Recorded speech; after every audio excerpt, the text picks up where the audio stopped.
Greetings. My name is Josh Golden. I'm Director of Music at Hickston United Methodist Church. This is part of our midweek devotional, Wonder of God. You know, our chapter in reading through the Bible this week, the chapter today was Matthew 26. And man, what a packed chapter. From the plot to kill Jesus all the way through the Last Supper, his arrest, Peter's denial, just so many things happening in this chapter. There was one verse that really stuck out to me, though, and it won't surprise you given what I do, but it's the verse at the end of the Last Supper, and it says, when they finished the supper, it says, when they had sung a hymn, they went out to the Mount of Olives. When they had sung a hymn. You know, we like to think of the Last Supper as this very holy and special moment, and certainly it was. And certainly it is when we celebrate it together today. But I have to imagine that the Last Supper, the actual meal itself, was probably not a very fun place to be.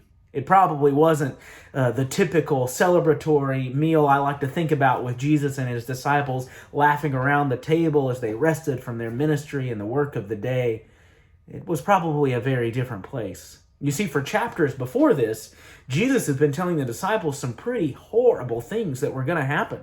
We often interpret these things as being about Christ's return and the end times, but most of it probably is actually related to things that were going to happen in the disciples' lives. They certainly believe that. Jesus says, "Truly I tell you, this generation will not pass away before these things happen." Awful, terrible things, destruction and famine and war, really, really rough stuff.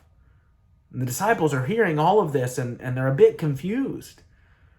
And then they go into this place where this beautiful story of this woman who breaks perfume over the feet of Jesus, anoints his feet, and they rebuke her, saying, "You could have done more good with this. You could have fed the poor, clothed them."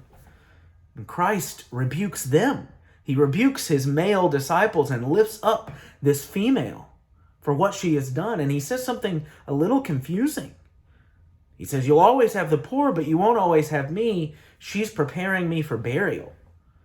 I mean, you imagine yourself as a disciple, confused and frustrated, and you don't exactly know what's going on. And then you get to the Last Supper, and I have to imagine the beginning of this meal was just crickets, just everyone lost in their own thoughts and frustrations. And Jesus breaks the silence. What does he do? He then says, "One of you will betray me." I mean, just piling it on. Doesn't that seem like it happens to us sometimes?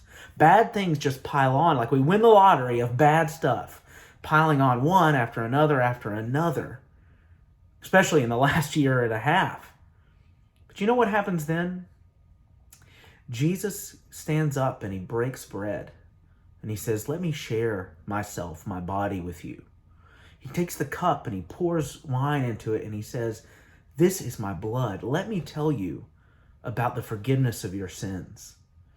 You see, Jesus needed them to understand the hard truths about the future, about what was going to happen. He needed them to be prepared for their commitment to him. But then he knew what they needed. He knew that they needed to be reminded of what he was about to do for them. You see, Jesus knows what we need. Even in the moment of our despair, even in the moment of bad things upon bad things, he knows what it is we need to be reminded of. All we have to do is be with him. Because in the disciples, even in their depression and their frustration, they were still with him. They still were a part of his life, and he was a part of their life. And then they sang a hymn. They sat around that table and they worshiped together. How powerful is that, to come from this place of depression and confusion and maybe even anger toward Jesus, to come from that, through it, to a place where they could fully worship together. What a miracle that is. That's why we celebrate the Lord's Supper. It's because we need to be reminded, in the midst of all the bad things that can happen, of what Christ has done for us. And that reminder allows us to more fully and more freely worship God together. I hope you have a blessed and worshipful week this week. God bless you.